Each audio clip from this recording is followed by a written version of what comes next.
নমস্কার, আমি মৌমিতা রান্নাঘরে আপনাদেরকে সুস্বাগতম। আজ বানাতে চলেছি এক মজাদার স্বাদের চিংড়ি ফ্রাই, যা বিকেলের চায়ের সাথে অবশ্যই একটা ভালো চা হতে পারে। এটি একটি সহজ কিন্তু অত্যন্ত সুস্বাদু পদ, যা তৈরি করা খুবই সহজ।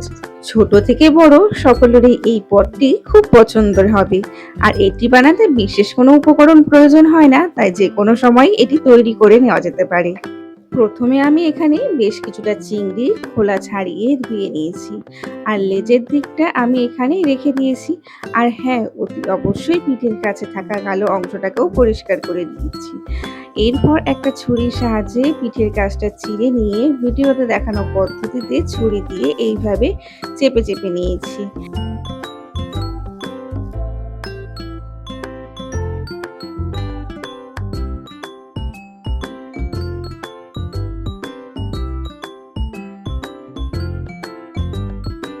একইভাবে আমি তোমাদের আরো কয়েকটা দেখিয়ে দিলাম। আর হ্যাঁ, ভিডিওটা তোমরা কে কোথা থেকে দেখছো অবশ্যই কমেন্টে জানিও। আরো নতুন নতুন রেসিপি যদি তোমরা পেতে চাও, কি রেসিপি পেতে চাও সেটাও অবশ্যই কমেন্টে জানিও। আমি অবশ্যই চেষ্টা করব তোমাদের সামনে সেই নতুন নতুন রেসিপি নিয়ে হাজির হতে।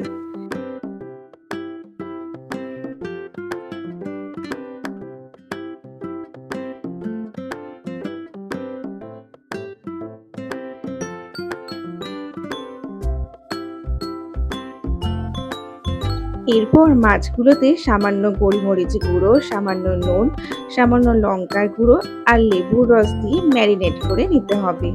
তোমরা চাইলে এখানে কিন্তু আদা বাটা রসুন বাটাও ব্যবহার করতে পারো, তবে আমি কিন্তু এর মধ্যে কোনোটাই এখানে অ্যাড করিনি।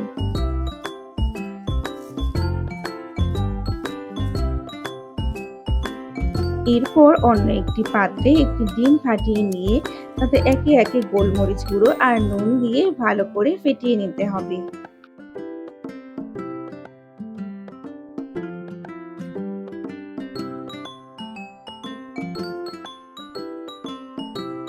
কড়াইতে তেল গরম করে ম্যারিনেট করা চিংড়ি মাছগুলোকে ডিমের ব্যাটারে ডুবিয়ে বিস্কুট গুঁড়োতে ভালো করে কোট করে নিয়ে তেলে ছেড়ে দিতে হবে।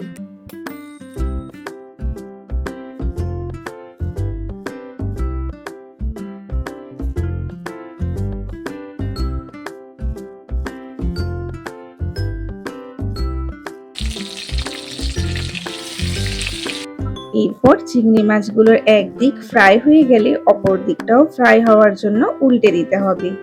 চিংড়ি মাছগুলো ভালো করে ভাজা হয়ে গেলে তারপর তেল ঝরিয়ে একটা প্লেটের মধ্যে তুলে নিলাম।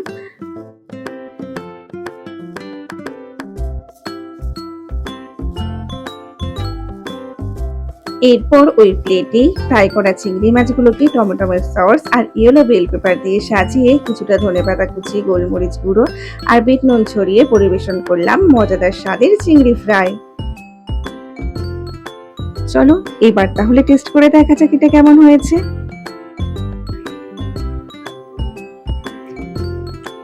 হুম, অসাধারণ।